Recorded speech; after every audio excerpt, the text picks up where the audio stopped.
એટલે જોઈશે એક સ્થાન આપવું પડશે. એક સ્થાન દરેકના આલવું પડશે.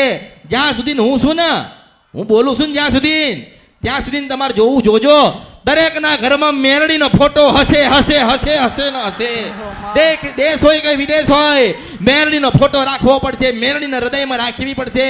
મેરડીને પૂજતા હોય કે ના પૂજતા હોય, આજે કહું છું કે મેરડીનો દીવો કરતા હોય કે ના કરતા હોય, મેરડીને ભજતા હોય કે ના ભજતા હોય, મેરડીને માનતા હોય કે ના માનતા હોય, પણ સાચા હૃદયથી કોઈક મેરડીને નમજો અને જગતમાં નમવા ના દે. એનું નામ અમૃતની મેરડી છે. શિરવણ સપર નદીને કંદરફ્યા મેરડી છો.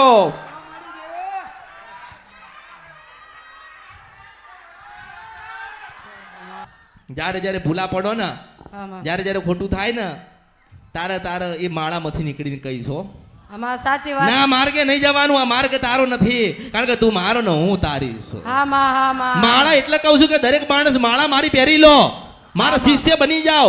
જ્યારે જ્યારે જીવનમાં દુઃખ આવશે, જ્યારે જ્યારે ગુનો ભૂલ થશે, તારે સ્વયં કહેવાય કે ના બેટા તારો માર્ગ નથી, કારણ કે તું મારો ને હું તારી છું.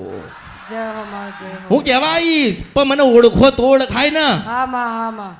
એમ કહું છું. મેં એવું નથી કીધું કે ભક્તિ કરો, ભજન કરો, 24 કલાક પડ્યા રહો, મારું નામ લો, તમારી માને ભૂલી જાઓ. મેં કીધું નહીં. મેં તો એવું કીધું કે તમારી માં ખોડિયાર થાય ને રાજ્ય પર જજો.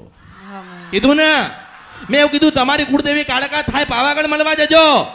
તમારી કુળદેવી ચાવણ થાય તમે જજો. મેં કીધું ને. એટલે તમે તમારી ખોડિયાર ને મળવા જાઓ ને રાજપરામાં, એટલે ખબર પડે કે આ વસ્તી કેમ આવી. તારે અમૃતની મેરડી દેખાવું એના.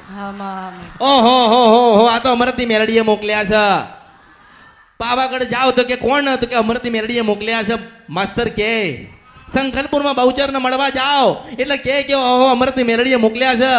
એટલે યાદ રાખજો કે કળિયુગમાં મારું સત વધતું જશે, વધતું જશે, વધતું જશે, વધતું જશે, વધતું જશે ને વધતું જશે. મારું સત ઓછું નહીં થાય, કારણ કે સત આલવા માટે પેલી રાજપરાની ખોડિયાલ આવશે, સત નાખવા પેલી કાળકા આવશે, સત નાખવા પેલી પાલોદરની જોગડી આવશે, સત નાખવા સ્વયં નારાયણ કૃષ્ણ ભગવાન આવશે. કારણ કે મેં કોઈને છેતર્યા નથી ને કોઈને ખોટો માર્ગ બતાડ્યો નથી. મેં તો એની માં બતાવી છે માસ્તર. મેં તો એની જનેતા ગોતીને આલી છે. મારો શું આ કળિયુગમાં દોષ છે?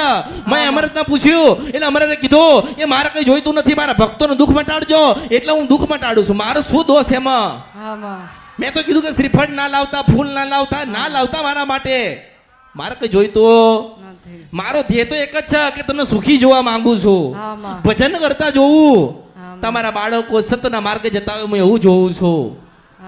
અને મેં નથી કીધું કે મારા ત્યાં તમે આવજો, પહેલા તમારી માં